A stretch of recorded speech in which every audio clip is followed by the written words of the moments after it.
serré, ça marche. Ouais, je pense que c'est ce que je vais faire. Bienvenue au fort de Boncel. Regarde, tout fait son nœud. Voilà. Ah oui, on est là.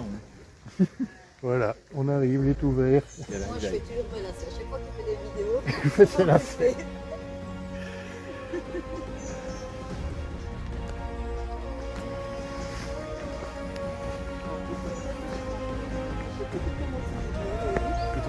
Bah, c'est naturel comme ça. C'est naturel comme Ouais, ça. c'est Attention vrai. les pavés, on se casse la gueule. Coucou.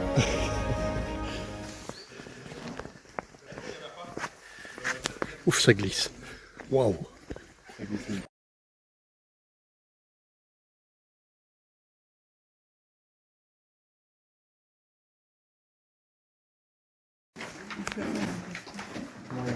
Qu'est-ce que vous êtes beau comme ça. Bah oui, hein.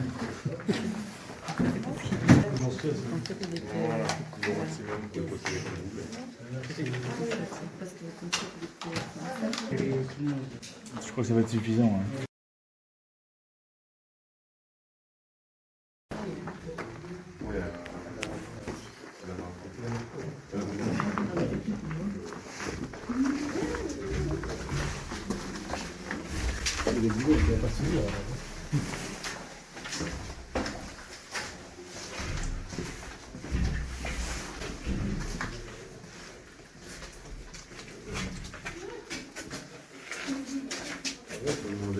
Donc ici, on est dans ce qu'on appelle le corps de garde de guerre. La projection a eu lieu dans ce qu'on appelait le corps de garde de paix. C'est ici qu'a eu lieu des faits d'armes de la défense du fort. Ils étaient 9 hommes qui ont été enfermés ici dans notre petit local du 14 après-midi jusqu'au 16 au matin. Donc vous retrouvez ici dans le corps de guerre ce qu'on retrouve un peu comme toute la même structure dans toutes les casemates du fort, dans tous les corps non officiels. Vous avez une embrasure pour fusil mitrailleur et ici vous avez un emplacement pour le phare. Il y avait, qui n'existe plus maintenant, il y avait une plaque métallique qui s'abaissait, le phare éclairait et puis hop, on retirait le phare et on refermait la plaque. Tous les coffres étaient équipés de peinture avec le secteur. Malheureusement, ça a été abîmé un peu par les fumiers qui sont venus faire du feu. Vous voyez encore la pente, la guérite, la barrière de l'époque.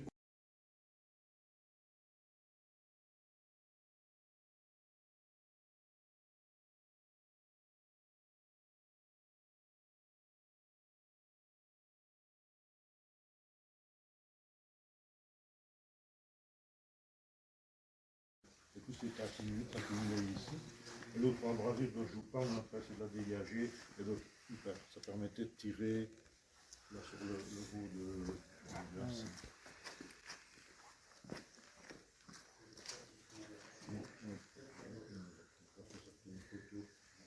Donc, forcément, il n'y avait rien comme construction. Il y avait tous les différentes portes, c'était des dispositifs anti-char, donc c'était des rails scellés dans le béton. Et il y avait une barrière, ce qu'on appelait une barrière coiffée, une barrière anti-char qui était au sommet de la porte. Le point de visibilité, c'était pas grand-chose. Non, pas grand-chose.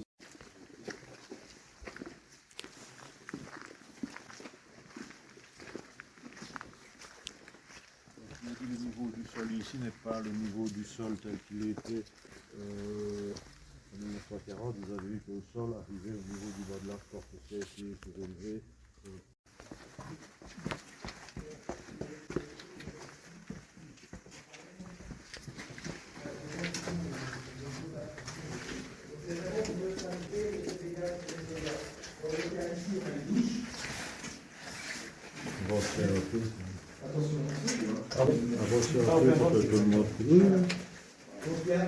D'abord, un bassin, neutralisé, il y avait une barre qui permettait de maintenir les objets sous l'eau, et cette solution qui va neutraliser le chlore.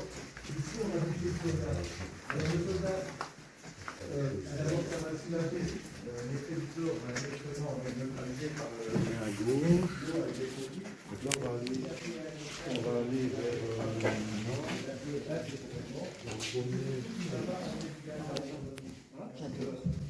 T'as doux. Ouais.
qui est présenté pour toutes sortes d'instructions. Voilà les signaux d'alerte, d'alerte au gaz, alerte avion, des instructions pour faire aller le phare, entrer le phare en cas d'alerte aérienne.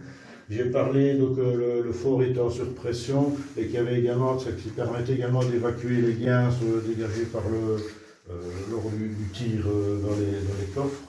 Donc ici il y avait en fait une sorte de tête d'étau ouvert, fermé. Quand c'était ouvert avec la surpression, les gaz étaient évacués à l'extérieur.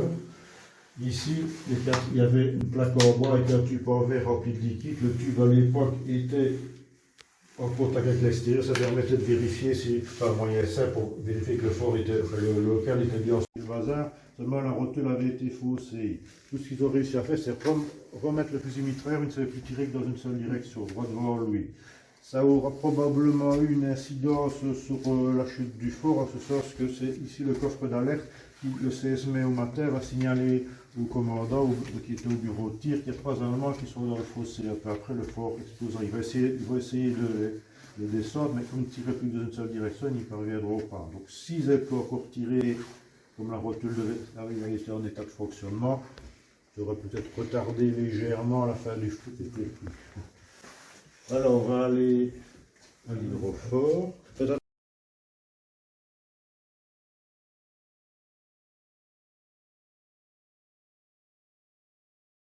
Le groupe hydrofort, c'est pas celui d'ici, on a pas de photo de l'équipement, mais c'est pour vous donner ça, avant le ventile. Voilà à quoi ressemble un groupe hydrofort, c'est le Tancrémont ou pas, je crois que c'est le Tancrémont.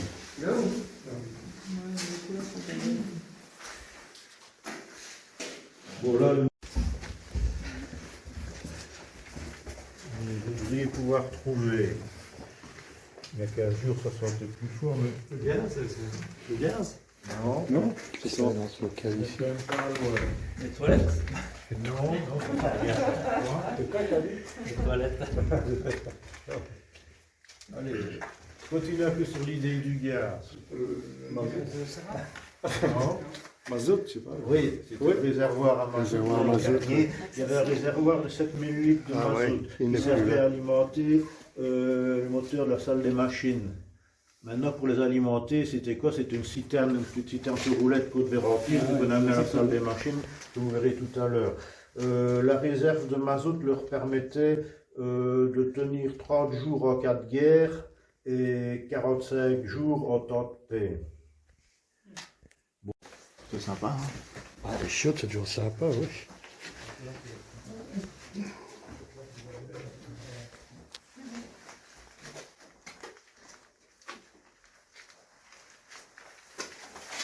Attention, pas tomber dedans. Salut.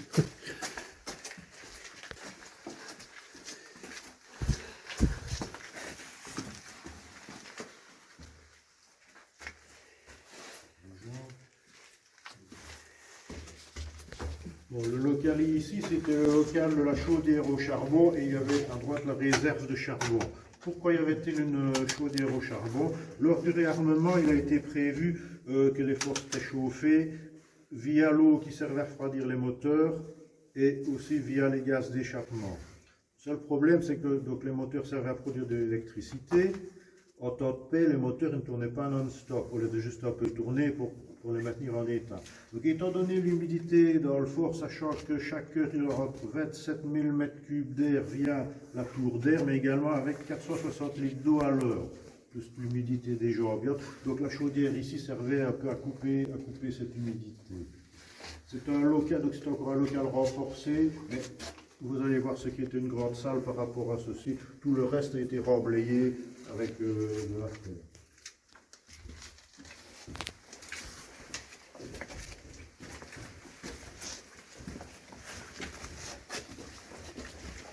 Les locaux que vous voyez ainsi plus étroits, ce sont des locaux qui ont été renforcés, ce sont des grands locaux d'origine qui ont été Locaux charbon.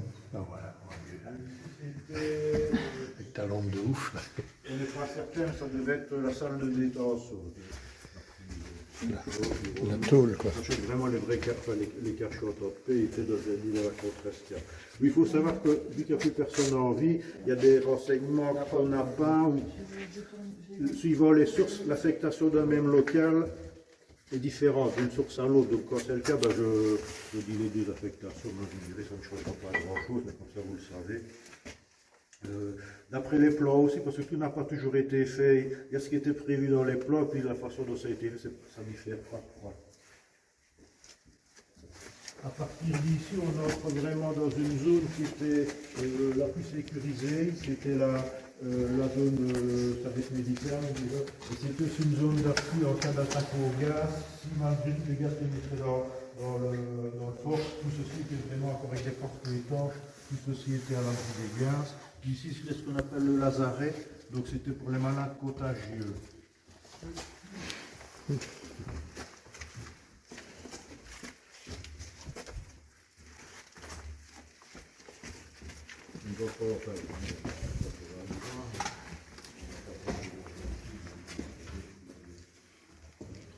Une statue d'île de Pâques.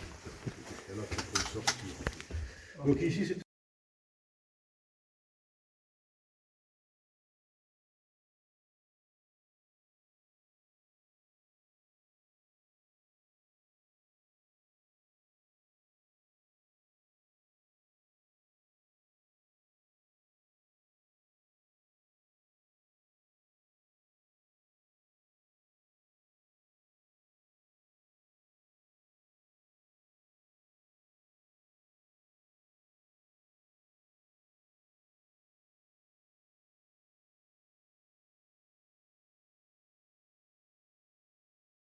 plus fort en 1914, c'était que l'aération était inexistant. Ensuite, nos pilonnages également explosait dans les fossés. Il y avait des fenêtres, c'était des fenêtres ici qui étaient données sur les fossés en 1914. Donc les gaz de fumée entraient par là. Tout ce qui était tir des coupoles, parce que cette poudre noire, ça dégageait beaucoup de fumée, beaucoup de gaz. Tout ça a fini par se répandre dans le fort. Les latrines étaient à l'extérieur, c'était un peu inaccessible. Donc la garnison c'était 400 hommes en 1914. Ils étaient obligés de faire leurs besoins là où ils pouvaient. En plus, il y avait à l'étage ce qu'on appelait des bateaux d'odeur, mais apparemment, d'après les récits, ils n'étaient pas aussi inodores que ça. Et de toute façon, ce n'étaient que des très petits locaux. Donc tout ça fait que le fort en 1914 a dû se rendre, parce qu'il y avait risque d'asphyxie. Et donc tout ça a été amélioré vers la cour d'air. Et le dénivelé que vous voyez ici, sous le sol que vous voyez, il y a d'abord un niveau comme ça, c'est tout ce qui est passage de câble. Et puis il y a beaucoup de dalles de béton, puis là c'était le système d'aération qui passe dans les différents locaux. Ça que vous avez des trous régulièrement, c'était pour l'aération.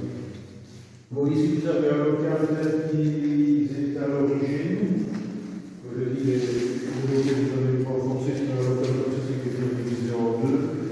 Il doit faire 50 de large, 50 à la voûte, 14 mètres de long, mais j'ai fait 8 en bas. Donc il faudrait que la journée, c'est presque 14 mètres de long.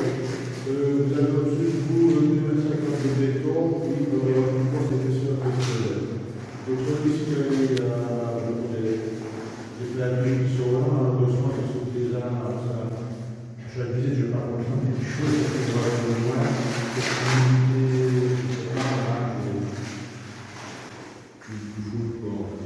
C'est quoi? On dirait que c'était détruit là. Je vois ça dans tous les forts. Les locaux étaient renforcés, les locaux que vous avez vus étaient renforcés. Ici, ce n'était pas le cas. Il y avait simplement une structure qui soutenait les tours modulés, donc les soldats croyaient que le fort était les locaux qui étaient renforcés, mais pour des choses d'économie, on n'a pas fait. On faisait croire à la troupe que le fort était solide, qu'il ne risquait rien. Pour les grattés étaient bien conscients, c'était pas vraiment c'était du plâtrage. Voilà la sortie là, on prend la photo là, d'une couleur ordonnance. Donc j'ai expliqué dans la présentation, j'ai dit que les pouilles avaient été les coupoles en 1940, enfin les puits qui étaient utilisés en 1940 avaient été remblayés lors des remblayements du fort et qu'il était juste encore possible d'arriver jusqu'au-dessus des escaliers, que vous allez pouvoir jeter un œil. Donc ça c'est la coupe-page et niveau inférieur. On montait une échelle ici qui permettait alors d'accéder à la chambre de tir. À ce niveau aussi, au niveau du palier, de côté des escaliers, il y avait une trappe.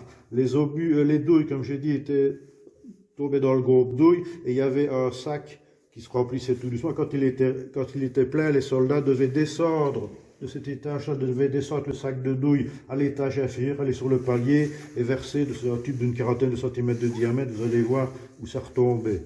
Ça, c'est pour les coupoles 1 et 4 que nous allons visiter. À l'étage, c'était encore pire. L'ouverture n'était pas sur le palier, il devait descendre toute une volée d'escaliers pour aller vider les sacs à douille. Dans les forts modernes comme Eben et Mal, du gourde douille, ça tombe directement dans le local. Bon, il faut savoir que ici, ça a été fait au rabais. Donc il y a de nouveau dans les échanges de courrier, quand il a fallu moderniser le fort, quelqu'un posait la question, que fait-on pour les caves à douille? Est-ce qu'on fait des nouvelles ou pas? Il a été dit non, on va réutiliser des anciens locaux existants. Ici, on a utilisé un local qui fait tout le tour de la coupole, il fait une dizaine de mètres de haut. Donc vous pouvez entrer.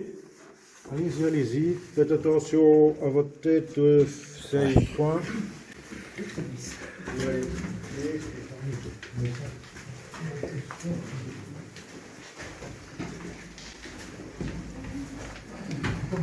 Ah, c'est là qu'il fallait monter. Ah, ben je reconnais, c'est comme dans les autres. Comme ceux de Namur, c'est la même chose. Pas trop fort, là, c'est trop fort.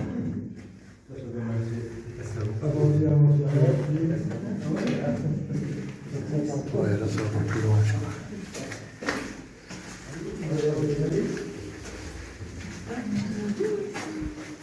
Ah, il y a même dans ceux de Namur, hein, c'est la même chose. Ça m'arrive à l'étage du dessus. Bon, ça regarde le trier, etc. Ce que j'ai oublié de raconter pendant la présentation, pendant l'occupation allemande, le fort de Boncel, ils avaient installé sur le massif une défense antiaérienne. C'était le plus grand complexe de défense antiaérienne de la région liégeoise. C'était ici sur le fort. On va repartir dans l'autre sens.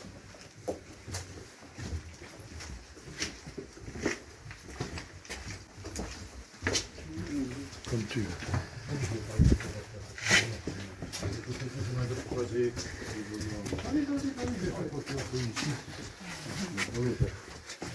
Des fois, il y en a qui vont tellement vite, j'ai pas le temps de le transporter, mais tu vas pas, moi, Jean-Christophe, il prend son temps de pouvoir. Donc en 1914, les combats, la Belgique a été attaquée le 4 août, le 5 août, les Allemands sont déjà au fort. À 19 h, ils lancent la première attaque sur le fort. Les combats vont durer 2 heures, les Allemands vont être repoussés. Vers 23 h, les Allemands vont attaquer les redoutes. Les redoutes, c'était des constructions, de sortes de super tranchées d'à peu près 250 mètres de long, assez sophistiquées, qui avaient été creusées à la rate par 2000 ouvriers, principalement sidérurgistes, qui avaient été réquisitionnés. Il y en avait 6, il y en avait 3 au Bois-Saint-Jean et 3 au Sartèlement. Donc les Allemands vont attaquer ces redoutes. Le fort avait des observateurs, mais très peu d'observateurs. Il y avait le Terril Cockerill notamment. Là, c'est pas celui actuel, il n'était pas au même emplacement. Donc sur le fort, le commandant est avec l'infanterie de forteresse sur le fort. Ils entendent bien qu'il se passe quelque chose là du côté du Sartèlement, mais ils ne savent pas à quoi. Pourquoi? Parce que ils ont perdu le contact avec les postes. Il y avait 2 postes d'observation principaux. En fait, il y avait le Terril Cockerill et le clocher de la place Merlin-Serein, pour ceux qui voient, tu sais. C'est un peu difficile à imaginer, mais vous voyez ce que ici. Et donc, ils ont perdu le contact. Pourquoi? Parce que le cap était simplement une ligne de campagne qui avait été déroulée à même le sol. Donc les Allemands sectionnés, donc plus de contact, donc ils ne savent pas trop ce qui se passe. Donc le fort va commencer à tirer sur des points qui ont été prédéfinis à l'avance, où on connaît les coordonnées. Mais ça ne sera d'aucune aide pour les troupes belges qui sont attaquées. Certaines redoutes vont être prises, reprises, les combats vont durer pas mal. Les Belges ont vraiment grande difficulté. À un moment donné, ils ne tenaient plus qu'une seule redoute. Mais le général Lemoine qui commandait la place avait envoyé deux régiments à marche forcée qui vont arriver et le combat va changer d'âme. Et pour finir, ce sera les Belges qui vont remporter la victoire. Ce sera la première victoire des Belges. Donc c'est ce qu'on appelait la bataille du Sartillement. Le fort, pendant ce temps, j'ai dit qu'il n'avait pas servi à grand chose. À 4h45 du matin, les Allemands vont lancer la deuxième offensive. Les combats vont durer jusqu'au lever du jour et de nouveau les Allemands vont être repoussés. Le jour qui suit, il ne se passe pas grand chose. Le fort va soit être pilonné de temps en temps, ou lui va tirer sur des différents objectifs. Les Allemands vont plusieurs fois venir demander la reddition du fort, mais le commandant du fort était devenu un lieutenant parce que le commandant a été blessé sur le massif.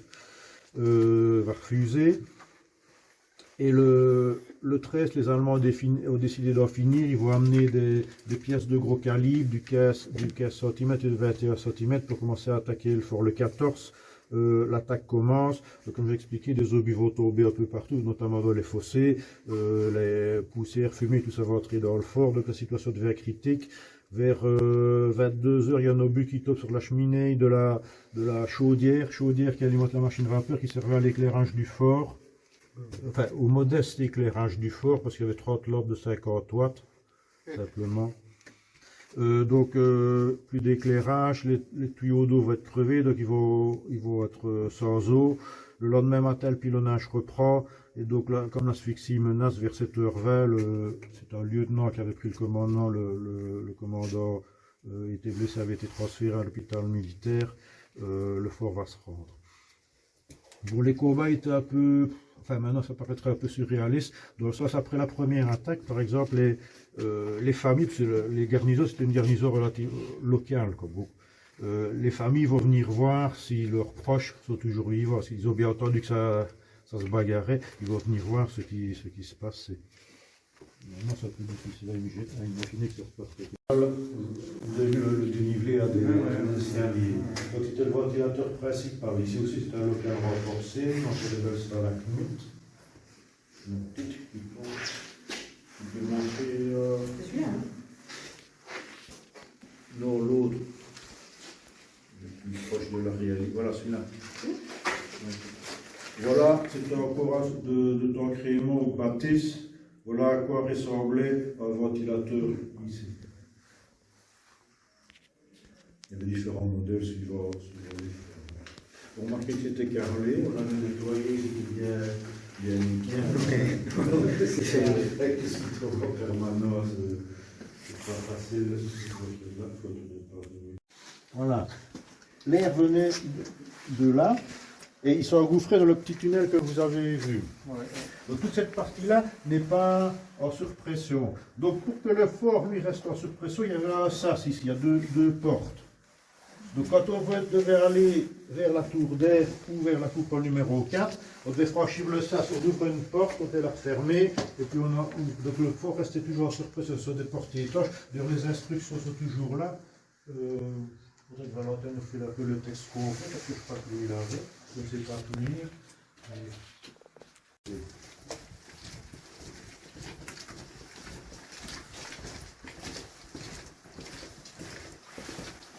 Voilà donc ce qui aurait pu être à un moment la chambre du commandant, pour les jeter un œil, c'est devenu le mess des officiers, certains disent aussi que c'était le local de l'aumônier. Ok. Comme chambre d'officier, c'est pas très grand. Hein. Il y en a un ici qui a regardé ça.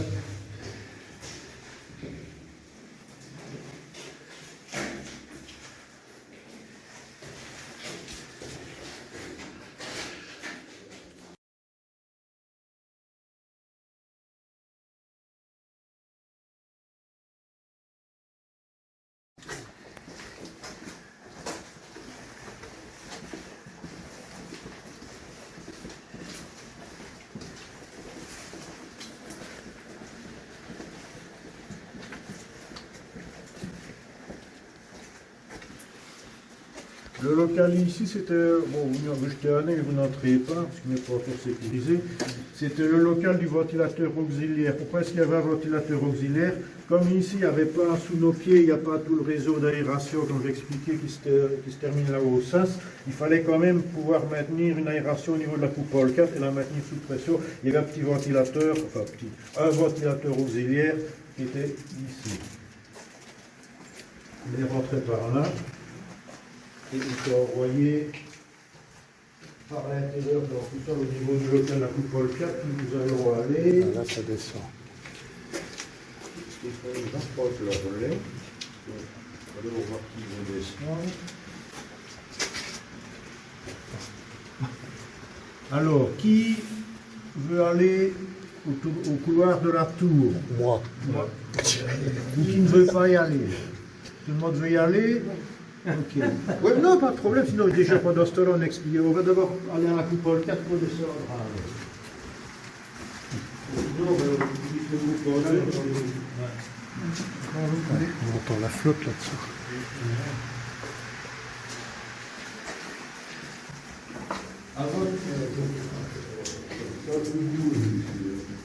Voilà.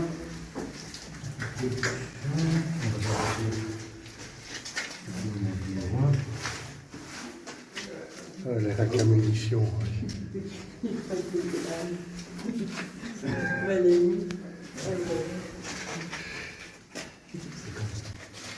Donc ça c'est une photo qui a été prise par les Allemands dans un fort de Namur. Voilà le stock de munitions. Ici ce n'est pas la même chose, mais c'est tout pour monter. Voilà le fameux treuil qui servait à monter les munitions. Et voilà ici en dessous, c'était le mont de charge avec toutes les douilles qui étaient stockées et qu'on montait. Donc sinon, c'est à peu près la même structure que l'autre. Vous avez le puits, le sac à exprès, c'est pour mettre un peu dans le fond. La fameuse cave à douille, la qu'on est en train de dégager. Si vous vous penchez un peu, vous verrez qu'il y a une strate noirâtre. Dans cette strate, donc ici c'est la coupole qui a le plus souffert, c'est que je n'ai pas.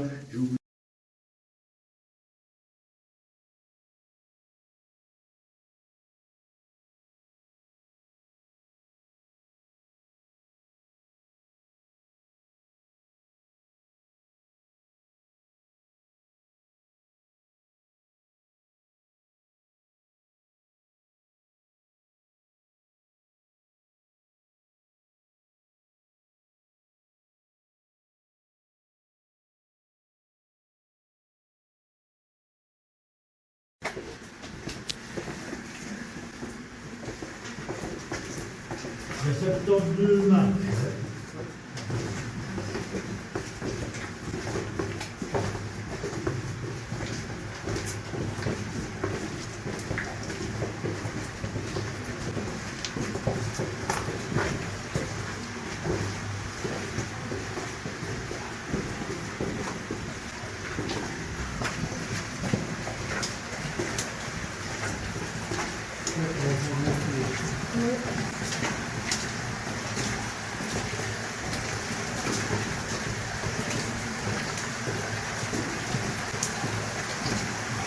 Après, il faudra remonter.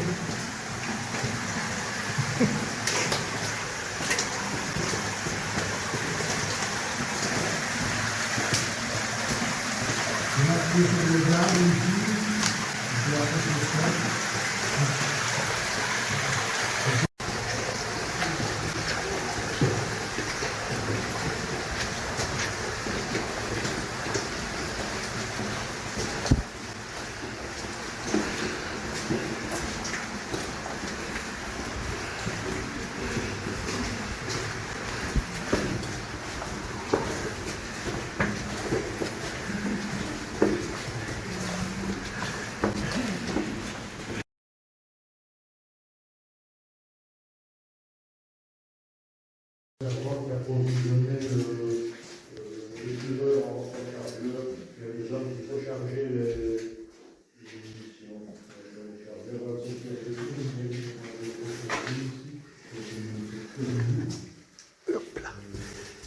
Oui, vous parlez des boîtes universelles, en fait ce sont des boîtes de masque à gaz les cartouches de masque à gaz. Donc voilà, ils étaient trois par dans le local, gradés 2 soldats. Voilà, on va aller voir maintenant la dernière partie. Donc je dis, on retrouve l'emplacement pour les mitrailleurs, l'emplacement pour le phare avec la plaque blindée qui protégeait le phare quand il n'est pas sorti, le local à munitions, et là on parle des... Faut la pizza. Ils en avaient des trucs. Il n'y a pas encore personne qui m'avait sorti, celle-là. C'est Elena, voilà. Et là, l'inscription avec le boîte universel et les cartouches de masque à gaz, c'est la répartition de soldats gradés. Voilà, vous pouvez ressortir, ne tombez pas dans le trou. Venez ici. Le gaz, les gaz de combat, c'est des gaz qui avaient tendance à être collés sur les vêtements. Les soldats étaient déshabillés dans cette fameuse baignoire. Il y avait un bain à base de soude. On mettait les vêtements, les grilles empêchaient les... Oui, on en a encore quelques autres. Ils sont encore là. Oui, les vêtements de remontée, il y avait des caillebotis à l'époque, on posait les bottines dessus pour que tout ça trempe bien dans le liquide. Une fois que ça allait, c'était plus ou moins nettoyé, on venait pendre les vêtements ici, et il y avait des douches, vous voyez encore les tuyaux. Ah ouais. Tout ça était rincé. Ensuite, les soldats passaient dans le local à côté où il y avait un médecin.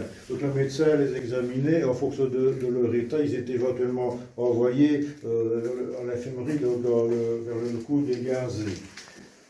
Le local à côté, il servait aussi à équiper les hommes si une patrouille devait sortir et qu'il y avait une attaque au gaz qui était en cours. Donc il y avait d'un côté des armoires avec des tenues, comme on voit. Ça va être blanchâtre quand il y a un truc comme ça. Et à droite, il y a des armoires avec des bottes aussi pour qu'ils soient relativement protégés contre les attaques au gaz. Voilà, vous pouvez sortir.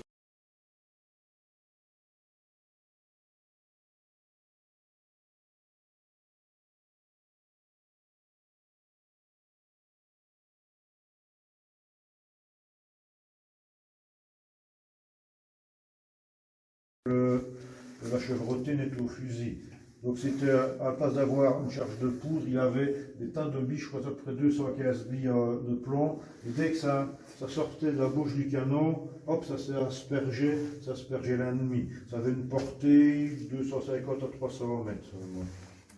Voilà un exemple comme ceci, avec le marquage au cul. Donc les deux autres, ce sont des obus explosifs.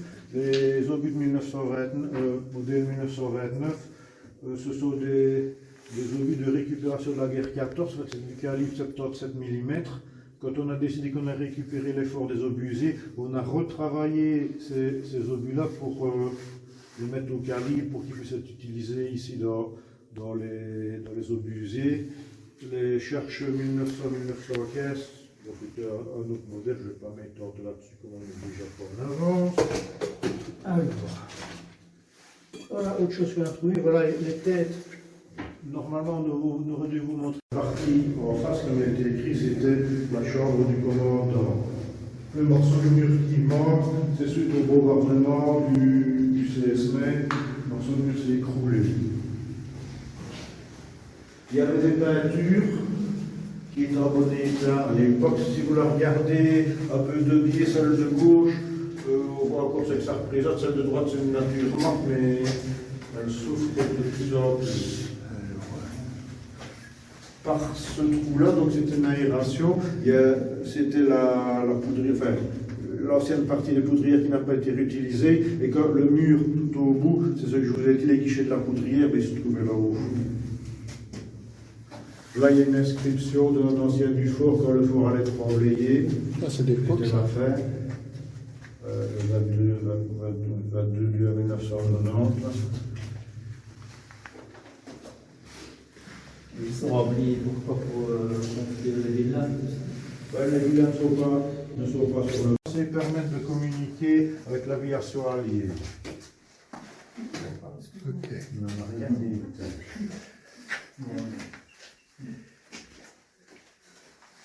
Je vous ai dit qu'il y avait parfois des gens, qui avaient connu des gens qui étaient au fort. Une fois, on a la visite d'un monsieur qui en fait était le fils de l'opérateur radio qui s'appelait le soldat Sépul.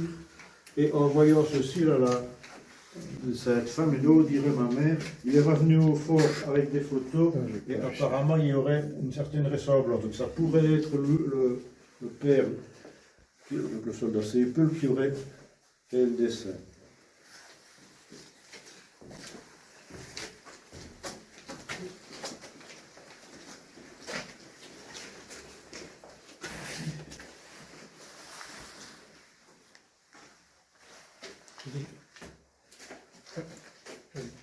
Tu veux filmer?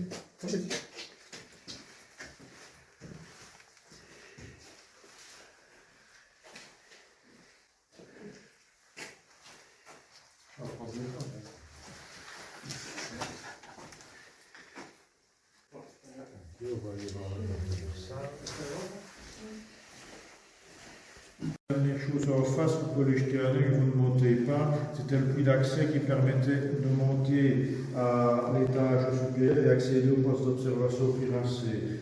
Une première échelle, on va rajouter nous-mêmes.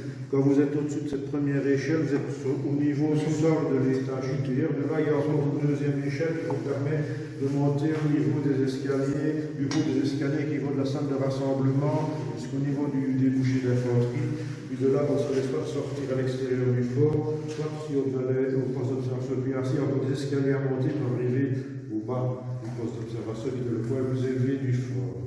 Voilà. Vous allez jeter un œil, vous verrez que c'est quand même relativement beau.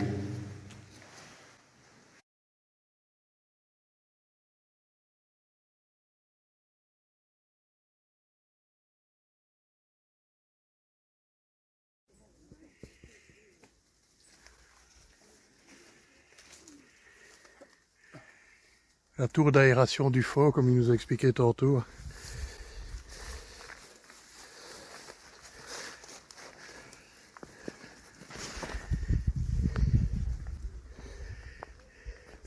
On est ici. Ah, vous êtes en haut. Ouais, problème. Il y a une entrée là.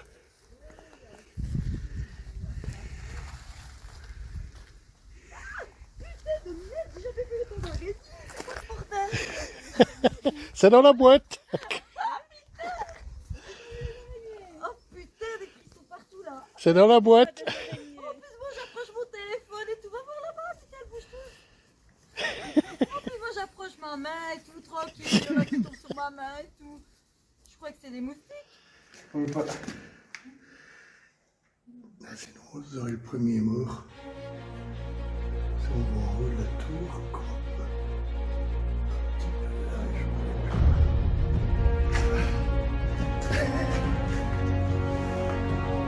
T'as eu peur, là?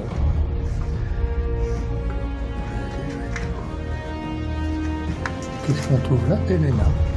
Elena et ses araignées.